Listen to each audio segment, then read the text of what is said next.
Hello, this is Robert Stevenson with another Islands Adrift map video. This one is called the Maker's Sundial, and there is a good reason for that, and I'm going to spoil it immediately. If you don't want to see this bit and explore it on your own, then download the map and take a look, but I want to show this off immediately. So we have a nice big tower on an island, really simple stuff, but the best part of this is the top. We have quite a nice motif. This took a little while to put together. It's something that's going to take a lot less time when copy and paste comes in, but right now if you've got a system for doing it, then it's not too bad. It's pretty simple to do. But the important thing about this is we have a working sundial.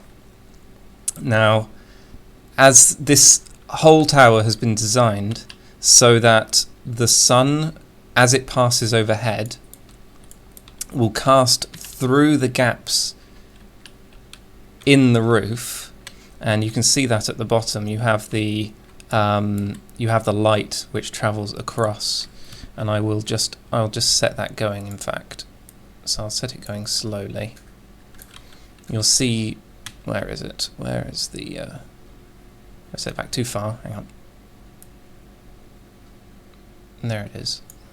You'll see the light from, well, you see the shadows and the light from the roof pass across as the sun passes. And the best bit about this is right at the top. I'll just set it back again and slow it down a bit because it is a bit quick. Best bit about this is right at the top. This motif, this shadow which passes, and rather nicely, probably not intended, but the lines of the face of the statue also pass by. So as you look through, you will see this motif pass. Now what's really nice about this is it goes right from the start of the day, so it's not like it only works right in the middle. And I will speed it up quite a bit as we will watch this go past, because due to the angle of the sun coming in, the face isn't profile the whole way through. So at the start of the day you get this, you get the face pretty much from the front. I'll speed up a bit more.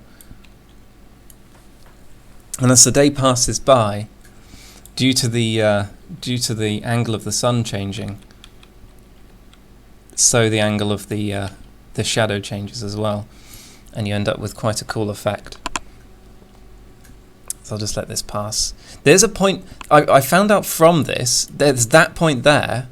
The sun speeds up. So the devs clearly they've got a specific kind of point in the day where day starts passing faster, or rather sun starts passing faster, but it's now really noticeable now that I've made a sundial. And then as you see, it goes to profile view as it goes past, and then she turns to look away from him. There's the point where it slows down again. So that's the big part of this map. I will set the time back and slow it down again, just so that while we're exploring the rest of the map, because the rest is quite good too. It's not like this is the only part of it. It's just this is the focal point of the whole thing, and this is what you're aiming to get to when you climb this thing. Now, as a complete change from my previous map, this is a vertical challenge, not a kind of ground-based map. So you'll be using your grappling ability and so on a lot in this map. It was one of the criticisms I had about myself about my old map, is that it was just a maze. You could have made it in anything. It's just it looked kind of pretty in this, whereas this game has really good movement and grapple mechanics. So, and I'm terrible at them, by the way, but my old map took no advantage of this at all. So I decided to go with a vertical map this time. So we have a large tower on kind of quite a beaten up old island. It's been ripped apart and so on. Again, I had to create the what is it? The boxes. All of these, what are they called? Generators. I had to create all the generators with a flat and make it have no noise to the world, and then sculpt the rest of it. So this was just a matter of extruding a whole lot out and then punching a load of holes through it to make it look destroyed. All this was just slowly deformed and so on.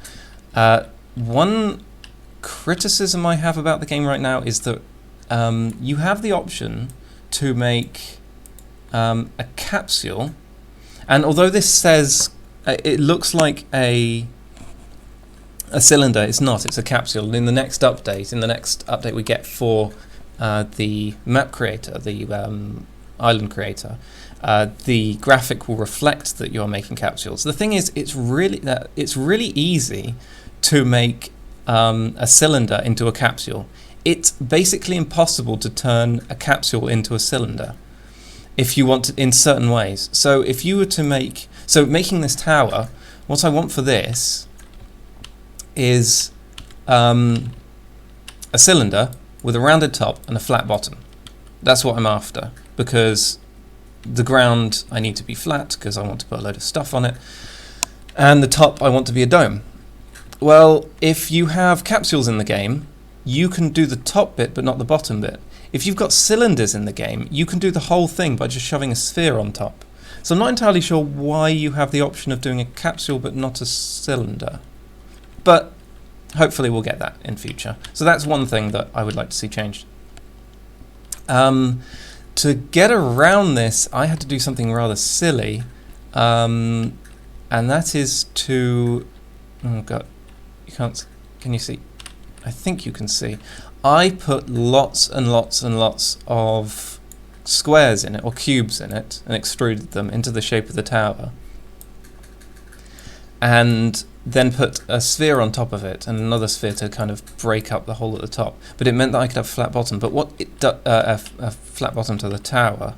But what it left me with, and actually it's quite good, is you get all these ridges in the wall. So let's get rid of that stuff again. You have this nice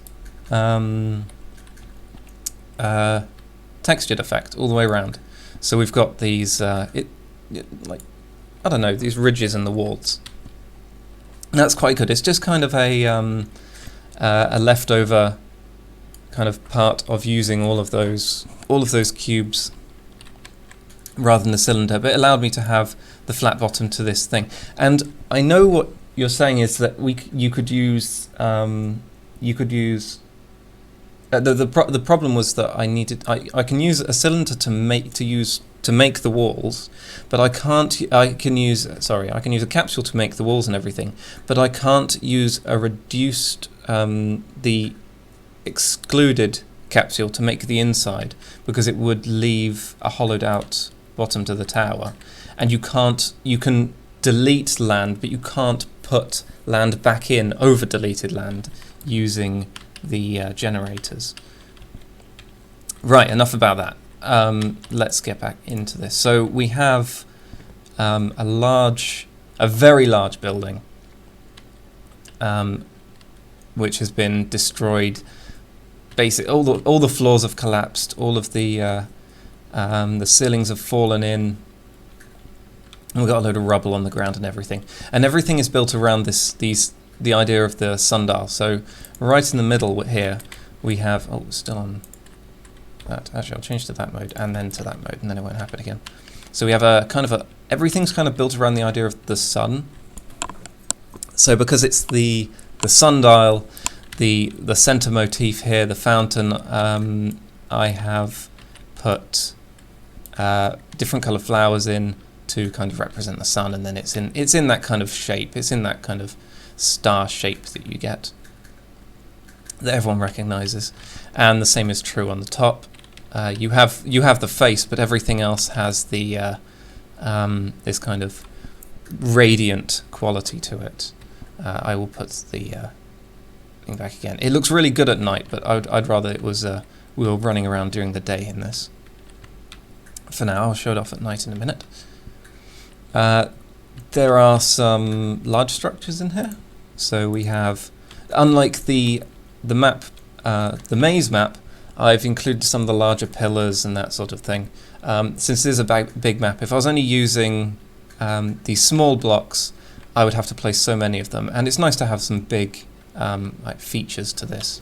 One thing that's useful about this creation tool is that you can jump back steps, which is nice. So after you've made the generators and have the main part of the world created, you can sculpt and everything, and you can texture. I mean, the order is to sculpt things into the shape you want, and then to texture them, and then to start putting objects in. Well, what's nice is you can go back on that. So something where that was quite useful is in the center here, where I wanted some grass poking through so I could put flowers on it for this. Well, there's no way that I could just I could have known that in advance, really. I mean, I could have planned it, and I did plan most of this. But something like this, if I wouldn't have known the exact size I would want this fountain or anything. So it's easier for me to just place it and then to extrude the land up into it than it is to try and plan that in advance. So it's really nice you can jump back steps. It's a really good feature. Right, I think it's time to show you around the rest of the map. So we have, of course, the bottom with the fountain and that sort of thing. You swing up via all of these kind of sticking out bits, all these rocks, all these struts, all these like points to grapple on, and you rise up through the floors. So what's nice is the cloud effect kind of starts blanketing out the floor below and it kind of makes it a bit more mysterious above. Although there's nothing to do with me. This is just the way that the game works. It's just quite nice in a large structure that you get this effect. So you come up to the second floor, and there are a couple more columns which are supporting the next floor up from that. But a lot of it's been destroyed, of course, so things have collapsed back down. This strut here, for example, this is broken off here. So I've tried to put in environmental effects where you can see how things have fallen apart, that sort of thing. There's all these bits and pieces sticking out of the floor where floor tiles have kind of they're still attached to the floor they came from. They haven't quite fallen down amongst all this other broken junk at the bottom. And they provide good grappling points when you get up to the mid-levels. The walls and such in places have fallen through, which makes the outside look a bit more natural, and the ivy goes a long way for that as well. Just adding these bushes, a different kind of bush to the wall, and trailing it all the way up is really quite a nice effect. I'm quite happy with the way that turned out. Moving further up, we have more stuff. But right at the top, so we've got the bottom layer, the second layer, which is kind of an intermediate layer with more struts and that sort of thing, second line of columns. And then the third layer is the support layer for the sundial. So it was really important that this looked like it was it's being supported. So this, of course, has to be this shape. The way this sundial works is that you have this concave shape, which the sun shines onto. The shadow makes up this face, and it goes around. Well, it would make no sense if this wasn't supported. And there's only so much the whole Atlas Stones thing that's been mentioned can go to producing this. This is something that was constructed by people or by something that resembles people. It wasn't constructed intelligently. This isn't something natural. So it had to be put together. And as such, it needs to be supported. So because the wall struts would not work in the middle, funnily enough. I can't really have a strut going all the way down to the bottom, that would be crazy. I built a secondary structure which supports the top one, and the whole, if you have a this kind of dome shape, or rather in this case it's more just a kind of a curved wall. Either way, it's this kind of bridging effect. This will support weight pressed down onto it by controlling the force, by moving the force all the way around. The whole force is contained within this kind of curved shape. I may have to turn these clouds off, they're getting obnoxious. So in the middle, the struts go onto the secondary kind of bridge, and the wall supports the rest of it. And these stick through the wall, though it doesn't really matter, you can't see that. So when you get up to this level, you can see the full kind of construction of the sundial. And if you haven't, well, seen this video or seen the images which make it up, you might not know that this is a sundial yet. But of course, when you actually climb the final little bit, you get up to the top and you would see the sun passing around. Although it is only quite specific times of the day when it's correctly centered. Now the top of this, it's kind of like, it's more of a garden, I guess. It's kind of just to beautify the this structure at the top. And actually, I want to show this off at night because it's reasonably impressive at night. So I'll just skip time forward a bit, go through the pink haze time.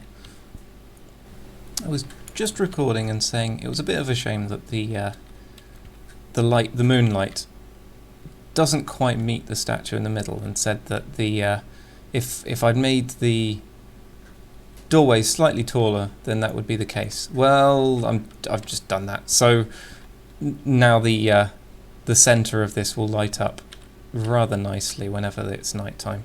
Good. So yeah, that's good. I was telling them, but it's nice that you nice that you responded as well.